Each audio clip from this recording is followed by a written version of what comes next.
Hi friends, நேற்று போட்ட வீடியோட கண்டினியூட்டி தான் இது. ஈவினிங் மேலே கொஞ்சம் வெளியே வேலை இருந்தது. அப்படியே வரும்போது ஒரு ஜூஸ் கடைக்கு போயிட்டு நான் ஒரு மாதுளம்பழம் ஜூஸ் வாங்கி குடிச்சிருந்தேன். ஆதித்யா வீட்டில் சர்பத் குடிச்சு இப்போ எங்கே போனாலும் சரி ரெட் கலர் ஜூஸ் வேணும்னு சொல்லிட்டு அதை தான் விரும்பி கேட்டு வந்து குடிக்கிறான். ஃப்ரெஷ் ஜூஸ் எல்லாமே இப்போ கொஞ்சம் வந்து பழக்கப்படுத்தியாச்சு. ஆனால் என்ன ஃபீலிங் பாட்டில் ஊற்றி கொடுத்தா தான் வந்து குடிக்கிறான்.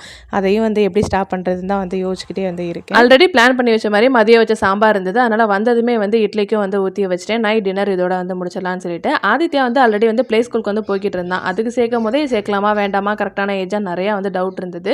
இப்போ ப்ரீகேஜி சேர்க்கணும் அப்படின்னா ஏப்ரல் மந்தோட 3 வயசு வந்து முடிஞ்சிருக்கணுமா. ஆனால் ஆதித்யாக்கு செப்டம்பர் தான் வந்து 3rd பர்த்டேவே வந்து வருது. அதனால் நெக்ஸ்ட் இயர் வந்து ப்ரீகேஜி போட்டுக்கலாம். இப்போதைக்கு மறுபடியும் வந்து ப்ளே ஸ்கூலே வந்து போட்டோம் அப்படின்னு சொல்லி பிளான் பண்ணியிருக்கு. இனி ஃபுல்லாக ஸ்கூல் தான் வந்து படிக்க போகிறான். அதனால் இப்போதைக்கு வந்து வீட்டிலே இருக்கட்டும், ப்ளே ஸ்கூல் மட்டும் ஹாஃப் டே வந்து போயிட்டு வரலாம்னு சொல்லி முடிவு பண்ணியிருக்கோம். நேற்று நைட்டு ஒரு 11 மணி இருக்கும் மெர்சல் படம் போட்டாங்கன்னு சொல்லிட்டு லோக்கல் சேனல் உட்காந்து ரொம்ப ஆர்வமாக பார்த்துட்டு இருந்தேன். இப்போ தான் இதை வந்து கொஞ்சம் வந்து லிசன் பண்ணி பார்க்குறான். பார்க்குறதுக்கே வந்து க்யூட்டாக இருந்தது. இந்த வீடியோ பிடிச்சிருந்தா ஒரு லைக் பண்ணுங்கள். நாளைக்கு வீடியோவில் பார்க்கலாம்.